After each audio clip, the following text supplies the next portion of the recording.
안녕하세요. 하재소프트의 이봉석입니다.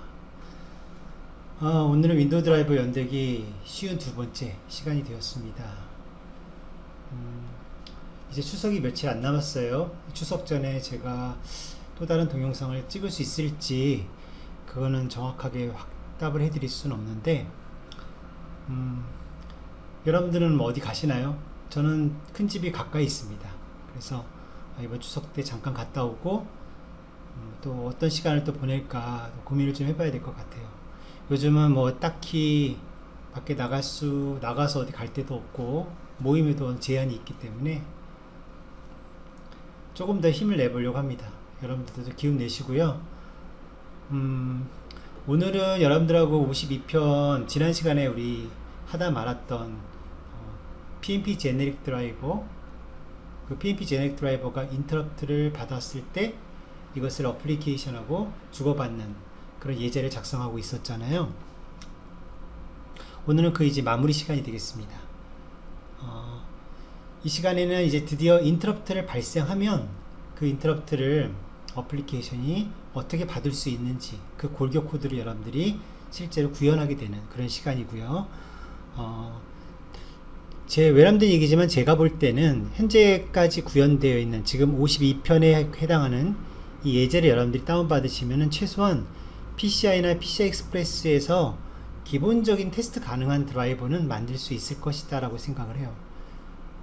조금 더 오버하자면 드라이버 수정 없이 어플리케이션만 가지고도 어느 정도까지는 디바이스와 통신할 수 있을 것이다 이렇게 생각할 정도로 PNP 제네릭 디바이스 드라이버의 그 기능은 꽤 훌륭한 기능이 아닌가 라고 생각하고 있습니다. 여러분들이 이 기능을 잘 확인하셔가지고 여러분 현업에 큰 도움이 되시기를 바랍니다.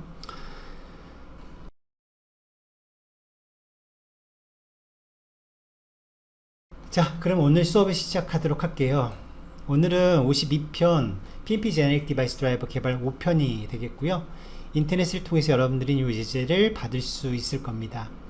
오늘은 지난 시간 51편에서 하던 작업을 이어서 인터럽트와 DPC에 대한 실습을 하도록 할 겁니다. 정말 이제 오늘은 구체적으로 하드웨어가 인터럽트를 발생하면 그 인터럽트를 드라이버가 받았다가 그 드라이버가 인터럽트를 처리해가지고 이것을 어플리케이션이 받을 수 있도록 하는 데까지 그런 과정들을 한번 실제 눈으로 확인해 보는 시간을 가져보도록 하겠습니다. 자, 오늘 구현할 부분과 순서에 대해서 말씀을 드릴게요. 첫 번째로 제일 중요한 부분이겠지만 인터럽트가 발생하면 어플리케이션이 인터럽트를 수신하도록 하는 게 가장 중요한 기능입니다. 오늘의 가장 중요한 기능은 바로 인터럽트를 수신하는 기능이죠. 누가? 어플리케이션이. 그런데 이제 여러분들이나 저나 지금 실습하는 환경에서 가상머신에서 우리가 실습을 하고 있기 때문에, 그리고 실제 우리가 어떤 PCI 카드를 정확한 카드를 타겟으로 해서 개발하는 게 아니잖아요. 그러다 보니까 제가 인터럽트가 발생되는 거를 흉내내기가 좀 어렵더라고요. 이 카드가 인터럽트를 발생해야 되는데 어떻게 인터럽트를 발생해야 되는지를 모르는 거죠, 실제로. 그래서 인터럽트를 실제 발생을 한 건 아니지만 인터럽트를 발생한 것처럼 흉내내는 형태의 코드를 제가 잠깐 추가를 했어요. 그러니까 오늘 실습을 통해서 여러분들이 보실 때는 인터럽트가 발생을 한 것처럼 해주는 그런 기능이 좀 들어가 있다라는 것을 여러분들이 참고하시면 좋을 것 같습니다. 실전에서는 필요 없겠지만 여러분들이 디버깅을 하거나 그럴 땐 도움이 좀 되지 않을까 싶기도 합니다. 아셨죠? 이번 예제를 제가 준비하면서 여러분들하고 실습을 같이 하려고 했었는데 가만히 보니까 여러가지 어려운 점이 좀 있겠더라고요. 첫 번째로 동기화 문제가 다소 발생할 소지가 좀 있을 것 같고요. 그리고 어셈블리 코드가 좀 들어갔습니다. 왜냐하면 인터럽트를 발생하도록 하기 위해서 64비트에서 테스트하실 수 있는 어셈블리 코드가 일부 들어갔기 때문에, 그래서 어쩔 수 없이 이번 실습은 이미 만들어져 있는 풀소스를 여러분들이 다운을 받으세요. 그리고 그걸 저와 같이 설명을 좀 드리고, 그리고 나서 윈디버거를 가지고 동작을 확인하는 그런 시간을 가져보도록 하겠습니다.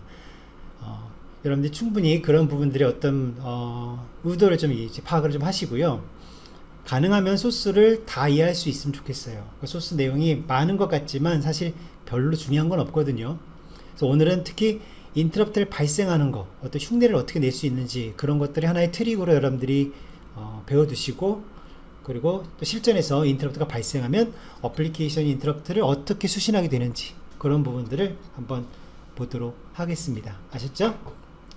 조금 복잡하게 여겨질 수도 있습니다. 충분히 소스가 있으니까 천천히 보시면서 설명을 들으시면 좋을 것 같아요. 자, 그러면 이제 제가 올려드린 52번째 예제를 잠깐 열어보도록 할게요. 52번째 예제의 구성이 어떻게 되어 있냐면, 프로젝트가 하나가 더 추가됐습니다. 기존에는 콜 드라이버라는, 우리가 지금까지 쭉 실습하실 때 썼던 어플리케이션이 있었잖아요. 콜 드라이버. 그리고 PNP 샘플이 있었습니다. PNP 샘플은 디바이스 드라이버죠. 이번에 올려드린 예제는 Gen Interrupt, Generate Interrupt라는 뜻으로 제가 이름을 지었는데, Gen Interrupt라는 프로젝트가 있어요. 이 Gen Interrupt도 어플리케이션입니다. 그래서 이 어플리케이션이 하는 일은 뭐냐면, 얘를 딱 실행을 시켜주면 인터럽트를 발생시켜주는 거예요. 이해가시죠? 그러니까 한 번 실행할 때마다 한 번씩 인터럽트가 발생합니다. 한 번 실행하면 한 번씩. 그러니까 인터럽트가 발생되는 것을 흉내내는 그런 어플리케이션이다 라고 생각하시면 될 것 같아요. 물론 어플리케이션 혼자만 가지고 그런 일을 할 수 없기 때문에 디바이스 드라이버가 도와주지만, 어쨌든 사용자가 볼 때는 Gen Interrupt라고 하는 이 프로그램을 실행하면 인터럽트를 발생할 수 있게 되는 거구나, 이렇게 여러분들이 아시면 될 것 같습니다. 자, 먼저 Gen Interrupt부터 보도록 하겠습니다. 소스의 양이 비교적 간단하기 때문에 Gen Interrupt를 먼저 설명드리고 다음 소스를 한번 보도록 하겠습니다. 자, Gen Interrupt 이 기본 소스는 콜 드라이버에 있는 거와 거의 유사하게 그대로 갖다 베꼈기 때문에 큰 차이는 없어요. 보시는 것처럼 메인에서 어플리케이션에서 드라이버 열 때 쓰는 것처럼 똑같이 PNP Generic Device라는 드라이버와 연결을 시도했죠. 그런 다음에 이제 닫을 때까지, 클로즈 핸들을 할 때까지 그 사이에 한 작업만 보시면 되는데, 지금 보시면 어때요? 열고 닫고 그 사이에 뭐 합니까? 디바이스 사이드 컨트롤, 그죠? 디바이스 사이드 컨트롤에서 컨트롤 코드가 하나 추가됐죠. IOCTL PNP Generate Interrupt, 인터럽트를 발생시켜라, 이런 뜻으로 사용하는 컨트롤 코드가 추가됐다는 얘기가 되죠. 파라미터는 특별히 없습니다. 그래서 인풋 파라미터나 아웃풋 파라미터가 둘 다 없기 때문에 널이라고 이렇게 주었습니다. 간단하죠. 그러니까 결국 여러분들 인터럽트를 발생하고 싶다면 해당하는 디바이스 드라이버를 열어서 이 IOCTL만 던지면 인터럽트가 발생하는 거예요. 아셨죠? 자, 간단합니다. 자, 이번에는 이제 콜 드라이버를 보도록 하겠습니다. 원래 우리가 어플리케이션 코드를 하나하나 추가해 나가면서 우리가 이 실습을 하고 있잖아요. 자, 이번에 말씀드리는 이 콜 드라이버에 추가된 기능을 보시면 51번째 예제에서 크게 달라지진 않았습니다. 약간만 추가가 됐어요. 51번째 예제에서. 자, 내려가 보도록 하겠습니다. 자, 이제 52번째 예제는 인터럽트를 받아들여야 되잖아요. 그래서 이전에 제가 이벤트를 하나 이렇게 생성한 다음에 이벤트 핸들을 디바이스 사이드 컨트롤이라는 방법을 통해서 드라이버에게 전달을 했었죠. 여기까지가 51번째 예제였을 겁니다. 기억나세요? 그래서 우리는 이 이벤트 핸들을 드라이버에게 전달한다. 자, 핸들이라고 하는 개념은 프로세스의 의존적인 개념이다 라고 말씀드렸죠. 그렇기 때문에 디바이스 드라이버에서 만약에 이 이벤트를 다루고 싶다면 핸들로 다루는 것이 아니고 이벤트 오브젝트라고 하는 커널 오브젝트를 구해와서 그것을 다루게 되겠죠. 자, 그러면 이제 어떻게 지금 추가가 되었냐면, 어플리케이션에서는 이렇게 이벤트를 만들었어요. 그죠? 그래서 전달했어요. 그런 다음에 wait for interrupt라는 이런 문자를 찍었습니다. 제가 interrupt를 기다리겠다라는 글자를 찍은 다음에 wait for single object라고 하는 API 함수를 써서 이벤트를 infinite, 그러니까 무한정 기다리겠다는 겁니다. 인터럽트 걸릴 때까지는 계속 기다리게 작업을 해봤어요. 그러다가 만약에 인터럽트가 딱 들어오면 결국 이 이벤트가 시그널 될 거라는 것을 예상할 수가 있죠. 인터럽트가 딱 들어오면 이벤트가 시그널 되어서 그 아래 보시는 것처럼 printf에서 interrupt signaled 라는 메시지가 찍힙니다. 그러니까 여러분들은 이걸 확인하시면 될 것 같아요. 그렇죠? 인터럽트가 들어온 것을 확인하는 방법이다 라는 얘기고, 그리고 더 이상 사용하고 싶지 않다면 인터럽트를 해제합니다 라고 해서 disconnect interrupt라는 컨트롤 코드를 사용을 했습니다. 여기까지가 어플리케이션에서 좀 달라진 부분이에요. 그렇게 크게 많은 부분이 추가된 건 아니죠. 여러분들 이렇게 보시고 이제 실습을 하시면 될 것 같아요. 자, 이제 드디어 디바이스 드라이버를 보셔야 되는데, 드라이버 코드가 다소 복잡하게 여겨질 수는 있습니다. 말씀드렸던 대로 동기화 문제가 있고, 그리고 어셈블리 코드가 좀 사용이 되기 때문인데요. 천천히 보도록 하겠습니다. 자, 먼저 PNP 샘플이라고 하는 프로젝트를 열어서 보시면 기존에 sample.c라는 소스가 있죠. 그죠? 그런데 제가 거기 추가로 x64에서만 쓸 수 있는 어셈블리 코드를 하나 더 추가를 했는데, 그 어셈블리 코드는 support.asm이라는 파일에 있습니다. 자, 여기 어셈블리의 언어입니다. C도 복잡한데 이 시간에 갑자기 웬 어셈이냐 이렇게 생각하실 수 있는데, 사실은 윈도우 드라이버를 잘 짜시고 디버깅을 잘 하시려면 어셈블리는 그냥 기본으로 하셔야 돼요. 솔직히 말씀드려서 언젠가는 이 어셈블리 언어가 부담스럽지 않게 여겨질 때가 있을 것이고, 그러면 그쯤 되면 여러분들의 수준은 상당히 올라간 것이다 라고 장담할 수가 있습니다. 자, 이 어셈블리 코드는 뭐 대단한 건 아니고요. 제가 genint, 그러니까 이 genint라는 이름을 가진 함수를 구현한 건데, 그 함수는 이렇게 세 줄의 이런 코드를 가지고 있어요. 세 줄에. 정확하게 말하자면 메모리를 그냥 그대로 코드화 시킨 건데, 첫 번째 메모리에는 cd라는 기계어가 들어가 있고, 두 번째 바이트에는 00, 세 번째 바이트에는 c3, 이렇게 총 3바이트의 기계어가 들어가 있다고 생각하시면 돼요. 자, 이 기계어는 사실은 기계어로 보니까 무슨 말인지 모르겠죠. 이거를 기계어를 정확하게 해석을 하게 되면 int xx, 그러니까 interrupt xx라고 하는 어떤 인터럽트를 발생하는 명령어가 되고, 마지막에 return, 호출을 했던 곳으로 돌아간다는 뜻이 되는 거죠. 그러니까 결국은 genint를 부르게 되면 interrupt라는 명령을 실행하고 그리고 돌아온다는 거예요. 그게 이 genint라는 이 함수, 어셈블리를 구현한 함수의 모습입니다. 간단하죠. 자, 그런데 요 int라는 명령어, interrupt라는 명령어에 따라오는 이 오퍼랜드를 보면 xx 부분이 있잖아요. 이 부분이 지금은 00이라고 이렇게 적혀 있거든요. 00. 자, 근데 이것이 무엇이냐면 interrupt 벡터입니다. 벡터. 그러니까 인터럽트를 발생하게 되면 그 인터럽트 벡터가 실제로 중요한 역할을 하게 되는데, 그 벡터 값이 00이 아니겠죠. 여러분들이 기억하시는지 몰라도 지금 저희들이 실습을 통해서 우리가 PCI 카드 하나를 놓고 여기다 ISR을 설치를 하게 되면 분명히 얘는 벡터가 있을 거예요. 그 벡터가 00은 아닐 거란 말이죠. 그래서 이 부분, 지금 보시는 이 부분을 00이 아니라 정확한 벡터 값으로 교환해 주는 작업이 필요합니다. 이해 가세요?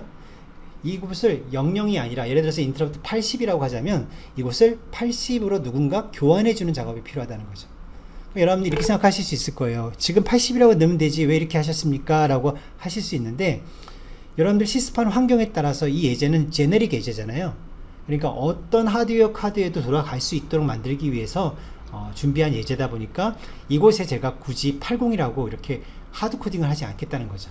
그러니까 00이라고 그냥 코딩을 해놓고 외부에서 이 함수를 호출하기 전에 이 부분을 변경을 하는 거예요.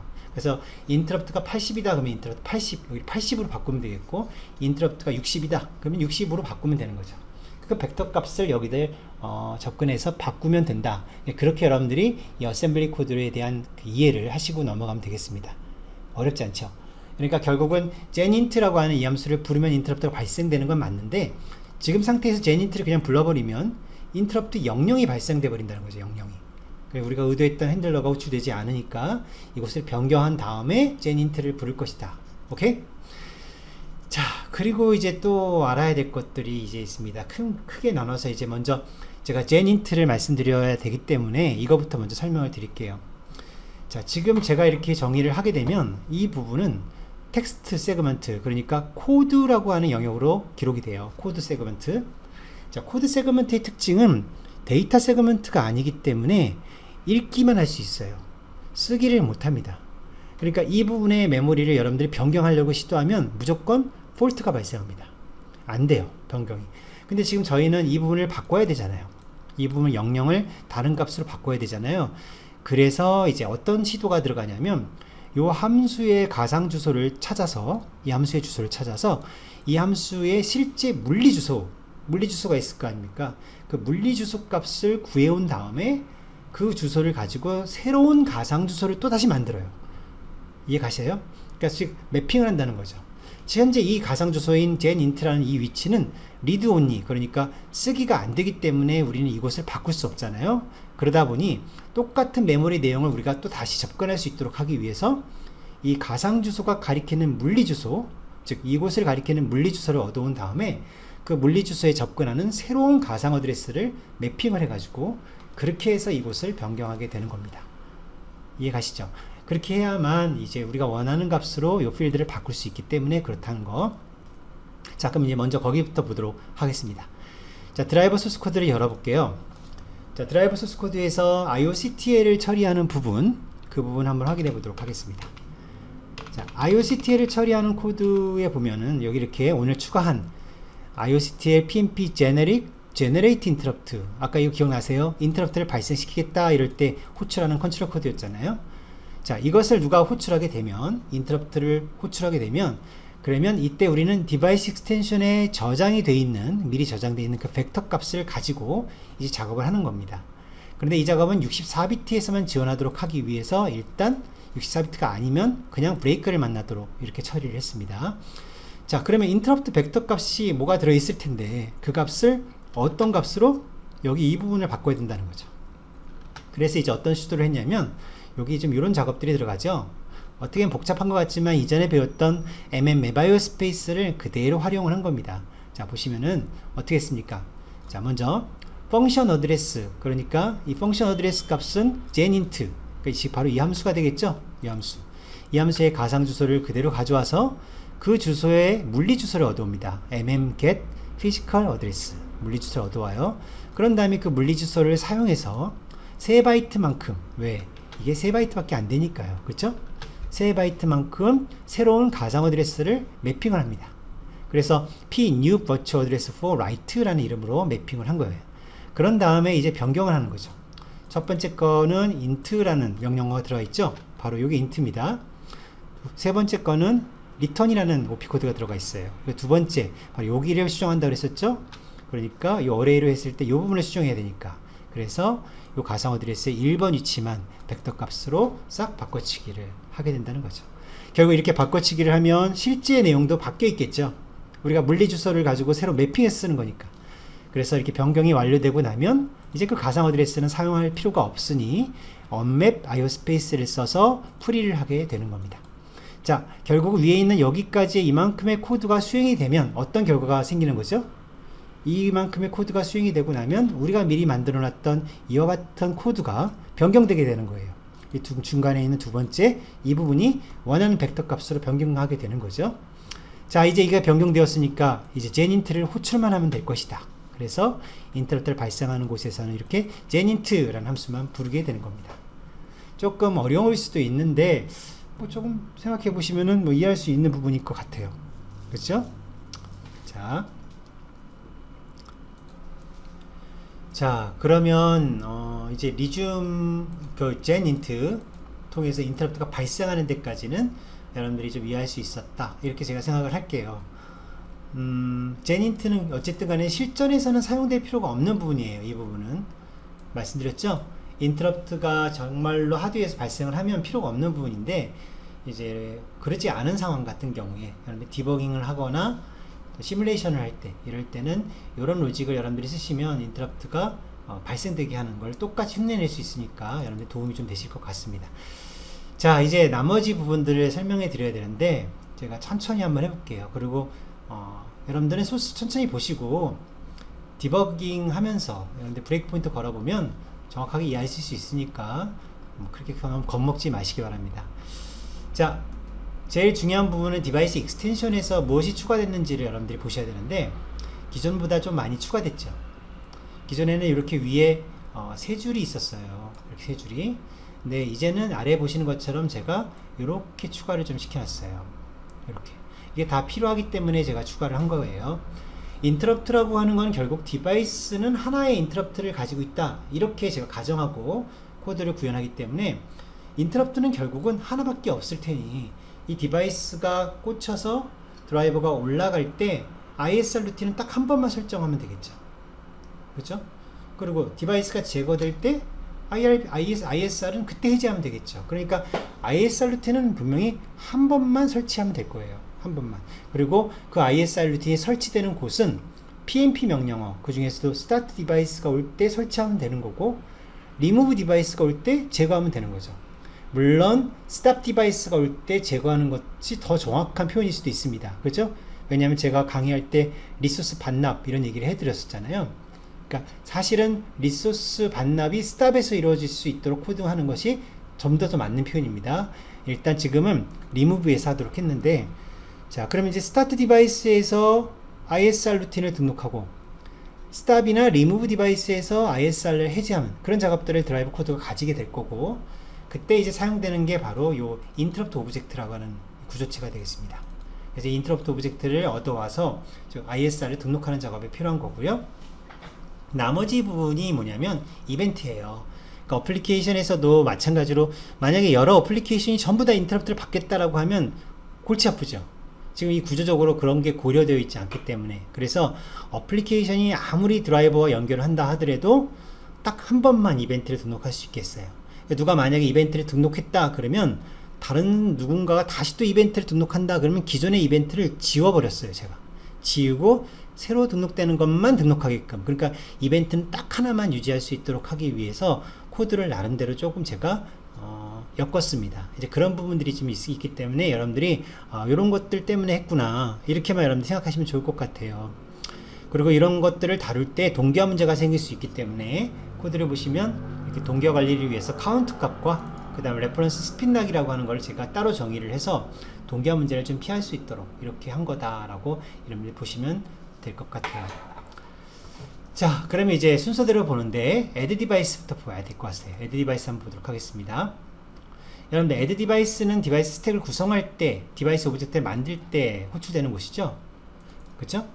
자, 이 add device에서 무엇이 추가됐냐 하면은 디바이스 오브젝트를 만들고 나서 자, 스핀락을 앞으로 사용을 할 거기 때문에 레퍼런스 스핀락을 이렇게 초기화를 시켰습니다. 동기화 문제 때문에 스핀락을 앞으로 사용을 할 거거든요. 그래서 스핀락을 초기화했다라는 게 하나 보이고요. 그리고 인터럽트 서비스 루틴에서 ISR 루틴에서 DPC를 인터럽트를 발생시킬 거기 때문에 DPC 루틴을 준비를 해야 되겠죠. 그래서 DPC, 즉 인터럽트 DPC 루틴이라는 이 핸들러를 준비하는 작업, DPC 준비하는 작업이 바로 이곳에서 발생되게 됩니다. 자, 이것이 add device에서 추가된 작업이라고 할 수 있습니다. 첫 번째, 스핀락을 앞으로 쓸 거기 때문에 스핀락을 초기화한다. 두 번째, DPC를 언제든지 발생시킬 수 있도록 하기 위해서 DPC 루틴을 준비한다. 이렇게 여러분들이 보시면 될 것 같습니다. 자, 그럼 이제 여러분들이 이제 무엇을 보면 되겠습니까? 이제 커넥트를 하는 부분을 보시면 되잖아요. 인터럽트 커넥트를. 자, 인터럽트 핸들러를 실제로 등록하는 부분은 저는 스타트, PNP 명령어 중에서 스타트 쪽에서 했다 이렇게 말씀을 드렸어요. PNP 디스패치에 스타트 디바이스 명령을 받았을 때 기존에는 없었던 코드가 이렇게 추가되어 있을 겁니다. 자, 내려가 볼까요? 자, 리소스에 대한 이제 획득을 쭉 한 코드들 아래에 보면 리소스를 다 획득하고 나서 그 안에 들어있는 리소스 중에서 무엇이 들어있으면 인터럽트에 대한 리소스가 정말 들어있는지 확인하는 코드가 추가됐습니다. 보이세요? 양은 좀 많지만 이 부분이 바로 인터럽트에 대한 리소스만 다시 별도로 확인하는 코드예요. 그래서 인터럽트 리소스가 있다고 판단이 되면, 이렇게 판단이 되면, 그러면 그때 우리가 보관해둔 이 세 가지 리소스를 위한 파라미터 값을 가지고 ISR을 등록을 하는 겁니다. 그쵸? 그래서 레벨, 벡터, 그리고 affinity라고 하는 값을 가지고 ISR 루틴을 등록하는 겁니다. 그것이 바로 이 IO Connect Interrupt가 되겠습니다. 바로 전 시간에 배웠었죠. 함수에 대해서. 그래서 이곳에서 인터럽트 핸들러를 등록을 하게 되는데, 이때 이 파라미터들을 그대로 쓰잖아요. 레벨이라든지 벡터라든지 애피니티 같은 것들을 파라미터로 그대로 사용을 하고 있습니다. 그래서 이렇게 인터럽트 핸들러를 등록을 하게 되면 이때 ISR 핸들러는 바로 인터럽트 핸들러라는 이름으로 이렇게 등록을 시켰어요. 그게 이제 이 카드는 ISR을 만약에 설치한다 그러면 항상 인터럽트 핸들러라는 이름을 가진 함수가 ISR 루틴으로 사용이 되겠구나, 이렇게 여러분들이 생각할 수 있겠죠. 그죠? 자, 인터럽트 핸들러 요 이름이 바로 ISR 루틴이 될 거예요. 여기까지가 바로 인터럽트 핸들러를 등록하는 작업이다. 이렇게 보시면 되는 거고, 이게 만약에 성공을 했다 그럴 때는 벡터 값을 이렇게 뽑아내 가지고, 벡터 값을 왜 뽑아냈습니까? 나중에 인터럽트를 발생시키도록 흉내낼 때 쓰기 위해서죠. 그래서 이것을 뽑아내는 작업들이 있다라는 거. 이게 바로 PMP 쪽에서 특히 start device라는 마이너 펑션을 처리할 때에 제가 추가한 코드가 되겠습니다. 인터럽트 핸들러를 등록하는 작업이다 라는 얘기죠. 자, 그럼 이제 반대로 등록을 했으면 해제를 해야 되잖아요. 그죠? 그럼 해제를 할 때는 어떻게 한다? stop device 또는 remove device에서 해야 된다. 저는 지금 remove device에서 코드를 넣었는데, 보다 더 좀 정확하게 하시려면 stop device에도 넣어주는 게 좋습니다. 아셨죠? 자, remove device에서 넣었다 그러면 remove device에서 interrupt object가 사용 중이었다라고 확인이 되면 그때는 disconnect interrupt, 그러니까 interrupt object를 반납해야 되겠죠. 그러니까 ISR 루틴을 해제해야 되겠죠. 이 작업을 바로 이곳에서 한다라는 겁니다. 자, 그렇게 하고 어려운 작업은 없습니다. 그죠? 인터럽트 핸들러를 등록하는 작업, 커넥트 인터럽트, 인터럽트 핸들러를 해제하는 작업, IO 디스커넥트 인터럽트, 이 작업들이 PMP 쪽에 추가됐다라고 보시면 되는 거예요. 자, 그럼 이제 이번에는 무엇을 봐야 되느냐면, 우리 아까 그 어플리케이션으로 잠깐 돌아가 볼게요. 자, 콜드라이버 하는 이 어플리케이션에서 어떤 작업을 우리가 했었냐면, 인터럽트를 등록할 때 어떤 값을 전달했습니까? 인포라고 하는 구조체에 이벤트를 담아서 이 이벤트 핸들을 드라이버에게 전달을 했었죠. 그리고 나서 이벤트를 기다리잖아요. 그죠? 그렇다면 드라이버에게는 이 이벤트가 전달이 된다는 거예요. 핸들이. 그럼 디바이스 드라이버에서 이벤트 핸들을 사용을 하면 되는데, 이 set 이벤트를 때리면 되는데, 문제는 핸들이라고 하는 건 프로세스의 의존적인 개념이라고 말씀드렸죠. 그러니까 그 프로세스에서만 의미가 있는 값이 된단 말이죠. 그러나 ISR 루틴, DPC 루틴 같은 곳은 문맥에 대해서 전혀 관계없는 훨씬 더 높은 IRQ 레벨이기 때문에 그 당시에는 어떤 프로세스가 현재 프로세스인지 보장할 수 없잖아요. 그래서 우리는 핸들을 못 써요. 즉 DPC 루틴에서 set 이벤트를 때리게 되는데, 그 DPC 루틴이 set 이벤트를 때릴 때는 핸들을 쓸 수가 없다는 거예요. 프로세스 의존적인 개념이기 때문에. 그래서 핸들이 아니라 커널 오브젝트, 즉 이벤트 오브젝트의 주소를 참조해 가지고 그 값을 가지고 set 이벤트를 때리게 될 겁니다. 자, 그럼 이제 드라이버를 보도록 하겠습니다. 바로 이 커넥트 인터럽트를 처리하는 부분을 보도록 할 텐데요. 자, 지난 시간에 51번째 예제, IOCTL 예제를 잠깐 보시면서 비교하면서 한번 보시면 되겠습니다. 지난번에 우리가 이 51번째 예제에서 커넥트 인터럽트를 처리하는 곳에 원형 코드를 대강 만들었었죠. 그게 이제 여기까지가 아마 지난번에 넣었던 코드일 겁니다. 이만큼이. 그쵸? 그래서 이제 우리는 인풋 버퍼에 들어있는 이벤트를 뽑아내면 된다, 이렇게만 말씀을 드렸었는데, 자, 오늘 추가된 코드를 보도록 하겠습니다. 자, 먼저 넘겨받은 이벤트는 이곳에 들어있을 겁니다. 이벤트 핸들이. 그쵸? 그 핸들을 무엇으로 참조합니까? 바로 자, 이벤트 오브젝트를 참조하게 되는 거죠. 그러니까 핸들을 가지고 이벤트 오브젝트를 참조하게 되는 거예요. 맞죠? 그래서 이 값이 만약에 참조가 안 되면 특별히 에러를 리턴해야 되기 때문에, 그래서 go to exit으로 나가게 되지만, 핸들이 참조가 된다. 그러면 이 프로세스에 들어있는 핸들 테이블이 참조가 되어서 그 핸들에 대응되는 오브젝트를 구할 수 있었다. 그런 얘기잖아요. 그러면 이제 그 오브젝트를 쓰면 되는데, 어떻게 쓰는지 보겠습니다. 기존에 이미 오브젝트가 있을 수도 있죠. 그러니까 어떤 누군가 미리 IO 커넥트를 해가지고 즉 커넥트 이벤트를 커넥트를 시켜서 이 작업을 한번 했다라고 한다면 이미 들어있을 거예요. 그게 바로 이벤트 오브젝트예요. 그래서 이게 만약에 들어있었다면 그 녀석을 먼저 디레퍼런스 반납을 해버리는 겁니다. 반납을 해버리고, 그리고 나서 다시 새로 지금 방금 레퍼런스한 이 이벤트를 그곳에 넣겠다, 이런 얘기죠.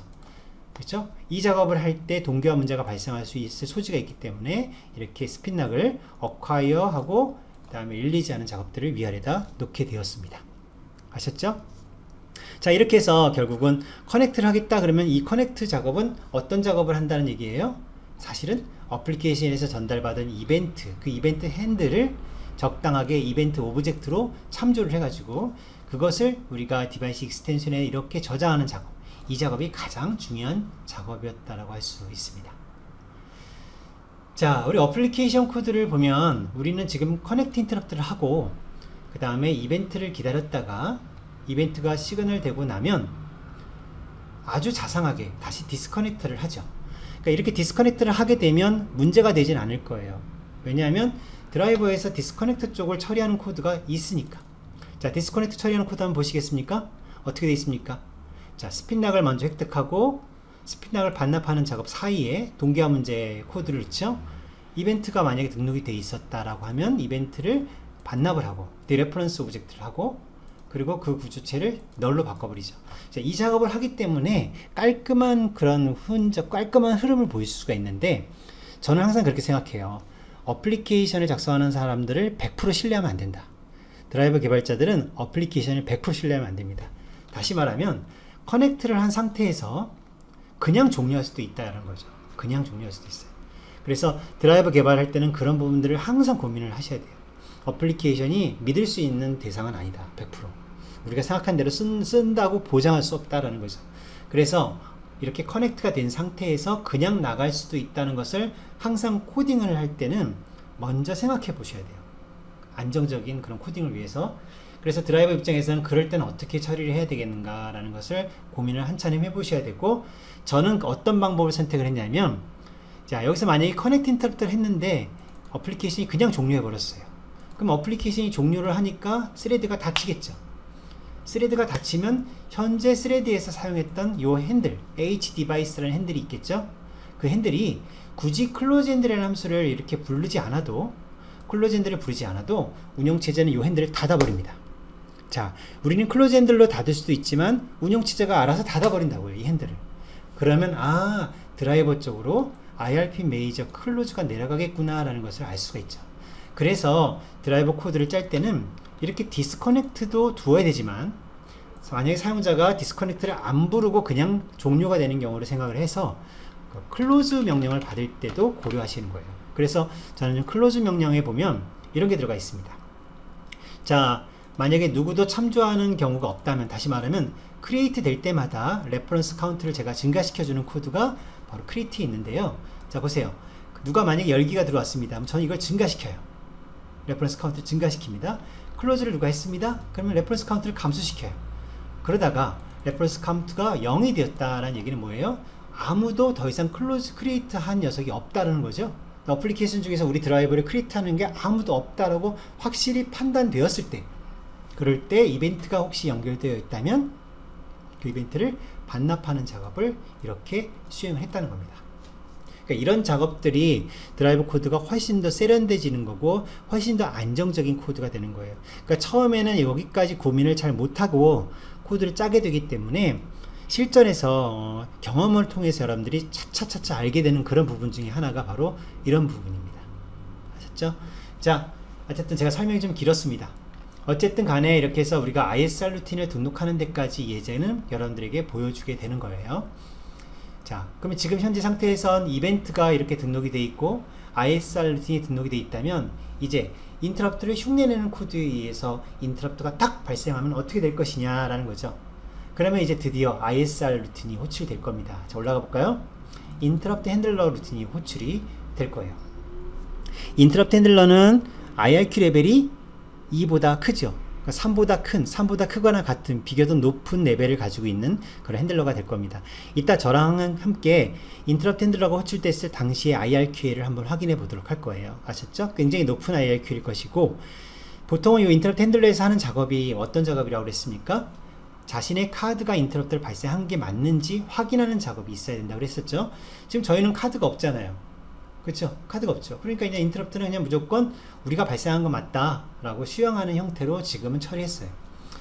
제가 볼 때는 조금 더 고급스러운 기법을 쓸 수도 있을 것 같기도 한데 좀 아쉬운데, 어쨌든 지금은 인터럽트가 발생하면 무조건 우리가 수용하는 걸로 이렇게 지금은 핸들링을 했습니다. 따라서 return true를 해줬다는 거죠.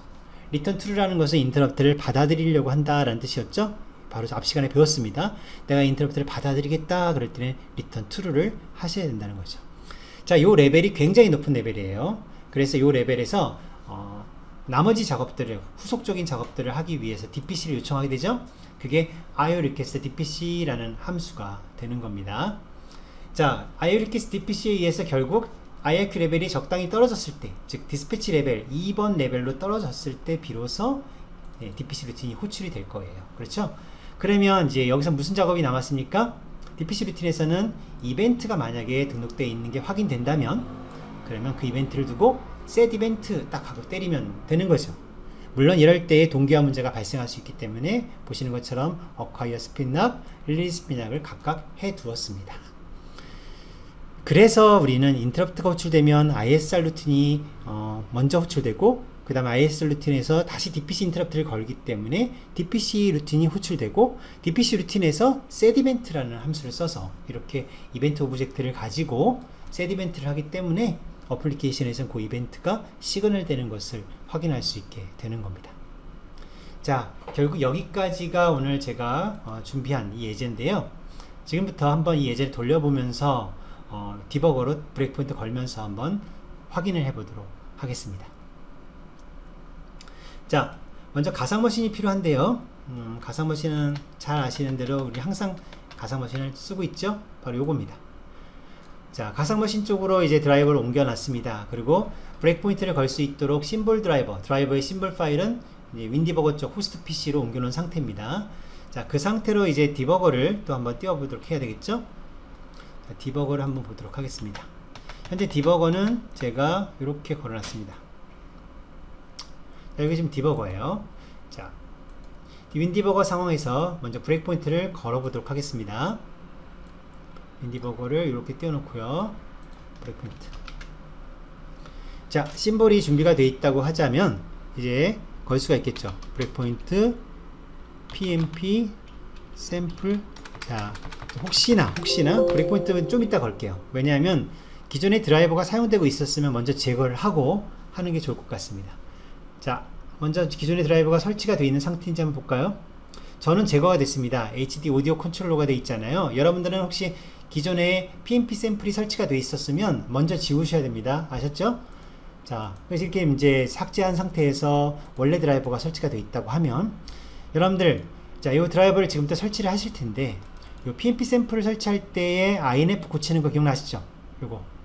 이 INF 정확하게 고치셔야 된다고 했었죠? 어떻게 고쳐야 된다고 했습니까? 이 부분을 실제 장치 ID 하드웨어 ID를 선택해서 그래서 그것을 디바이스 아이디로 선정해야 된다고 그랬었죠. 자, 네 가지 중에 예를 들어서 요거다. 그럼 이걸 카피를 해서 요 아이디를 지금 쓰겠다라고 바꿔치기를 하셔야 된다고 그랬습니다. 오케이? 자, 이제 준비가 됐습니다. 이제 설치를 하면 될 것 같아요. 자, 한번 설치해 보도록 할까요? 자, 더블 클릭하고 자, 드라이버 올라가고 내려올 때 브레이크포인트를 굳이 걸어야 되느냐라는 얘기인데 이 부분은 여러분들이 걸고 싶으면 거세요. 뭐 걸어서 공부하시는 것도 좋으니까. 즉 커넥트 인터럽트를 하는 부분, 디스커넥트 인터럽트 하는 부분 보고 싶으시면 거기다 거시면 됩니다. 근데 저는 굳이 뭐 걸지 않도록 하겠습니다. 당장 뭐 큰 문제가 되지 않을 거기 때문에 시간상 여러분들은 반드시 PMP 쪽을 걸어서 브레이크 포인트를 걸어서 보시는 거 제가 추천해 드릴게요. 자, 먼저 드라이버 설치를 해 보도록 하겠습니다. 자, 디스크가 있기 때문에 그 디스크를 지정하시고 이렇게 드라이버를 설치를 하십니다. 자, 드라이브 설치가 이렇게 잘 됐어요. 자, 이 장치는 인터럽트를 발생하는 장비일 거예요. 이 장치는 우린 그렇게 알고 있죠. 자, 우리 HD 오디오 이 카드는 인터럽트가 발생되는 장치입니다. 물론 이제 그걸 이거라고 가정 한번 해보자는 거죠. 그럼 이제 인터럽트를 발생을 딱 하면 인터럽트 수신하게 지금 되어 있어요. 그렇죠? 먼저 동작하는 것부터 한번 확인해 보도록 하겠습니다. 자, 지금 어플리케이션이 두 개가 있습니다. calldriver.exe와 geninterrupt.exe. 그죠? 자, 그러면 이제 제가 calldriver.exe를 먼저 실행을 합니다. 자, 보세요. 하나, 둘, 셋. 자, 조금 더 키울 수 있으면 좋은데 지금 인터럽트를 기다리고 있는 이 모습이에요. 보세요. 보면 마지막에 wait for interrupt 해가지고 인터럽트가 발생되는 걸 지금 기다리고 있는 그런 상황이라는 얘기죠. 자, 인터럽트를 발생시켜 볼까요? 자, 인터럽트를 발생시켜주는 코드는 바로 geninterrupt죠. geninterrupt. 이거 한번 실행해 보도록 하겠습니다. 하나, 둘, 셋. 자, 실행을 했더니 인터럽트가 발생을 했다라는 메시지가 찍히죠. interrupt signaled. 그죠? 그리고 나서 메시지 박스 원래 이렇게 띄워놓고 기다리니까 다시 OK 누르면 닫게 되겠죠. 이렇게 되는 거죠. 다시 한번 해볼까요? 자, 콜 드라이버. 자, 인터럽트를 기다립니다. 인터럽트 발생시켜 보겠습니다. 하나, 둘, 셋. 자, 발생됐습니다. 그죠? OK 누르면 닫아지죠. 그래서 이렇게 인터럽트가 발생된다는 거 분명히 확인이 되실 거고요.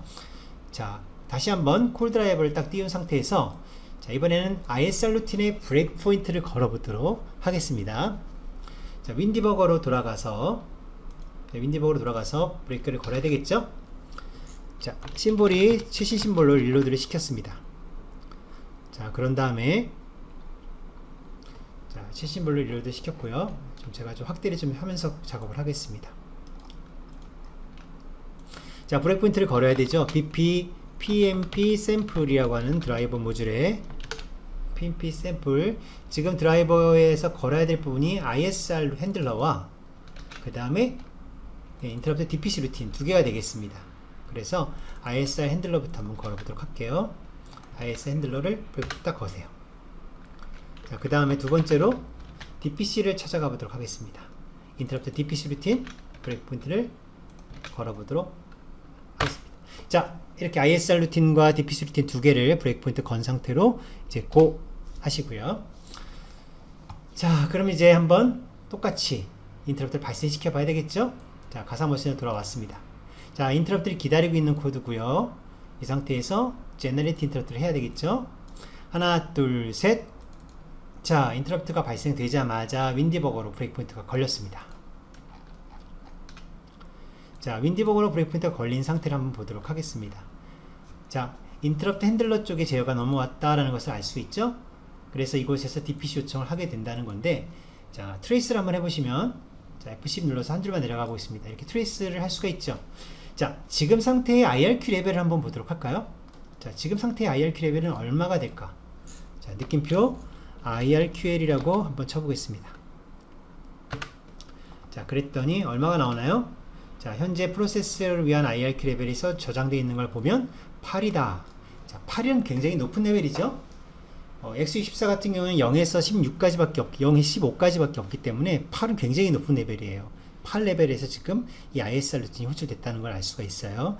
자, 인터럽트를 처리하겠다라고 리턴 true를 할 테니까 이제 DPC 루틴이 호출될 텐데, 자, 이 IOREQUEST DPC 함수를 딱 불렀을 때 호출되느냐? 그럴까요? 아니라고 그랬죠? 네, 이거는 인터럽트를 요청하는 거고, 실제로 인터럽트는 펜딩 되어 있는 상태에 있다가 IQ 레벨이 떨어질 때 호출된다고 그랬었죠. 그럼 우리가 어떻게 할 수 있냐면 트레이스를 해보시면 돼요. 자, F10 자, 트레이스를 했지만 호출되지 않잖아요. 그쵸?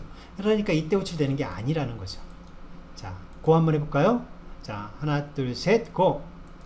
자, 이랬더니 드디어 DPC 루틴이 다시 호출됐다는 것을 알 수 있을 거예요. 그리고 뭐 트레이스가 이렇게 되는 것도 확인이 되죠. 그쵸? 그래서 이제 여기서 이벤트가 있으면 셋 이벤트를 때리려고 한다. 여기까지 우리가 알 수가 있는 거고, 이때 IRQ 레벨을 한번 볼까요? 자, 이번에 IRQ 레벨이 얼마인가? 느낌표 IRQL 딱 쳐보세요. 그러면 아까는 8이라고 나왔었는데 이번에는 2라고 나왔죠. 2. 디스패치 레벨이 되었습니다. 이렇게 디스패치 레벨이 되어서 비로소 디스패치 레벨에서는 이 함수를 쓸 수가 있습니다. set 이벤트를. 그래서 set 이벤트를 쓰기 위해서 우린 디스패치 레벨로 낮췄다고 보아도 무방합니다. 알겠죠? 그래서 디스패치 레벨을 낮춰야만 이 함수를 쓸 수 있기 때문에 그 이하에서만. 그래서 set 이벤트를 여기서 하기 때문에 이것 때문에 지금 기다리고 있는 어플리케이션이 깨어나게 될 것이다. 이렇게 여러분들이 알 수 있는 거죠. 그렇죠? 그래서 이곳에서 쫓아가 보면, 자, F10 그래서 이벤트 오브젝트가 있기 때문에 이곳에서 set 이벤트를 하게 될 겁니다. 디스패치 레벨에서 set 이벤트를 하게 된다라는 것을 여러분들이 아실 수가 있다는 얘기예요. 자, 그래서 이제 고 한번 해볼까요? 고 하면 당연히 set 이벤트가 들어왔기 때문에 이렇게 보시는 것처럼 interrupt signalled라는 메시지가 출력되게 되는 거죠. 그죠?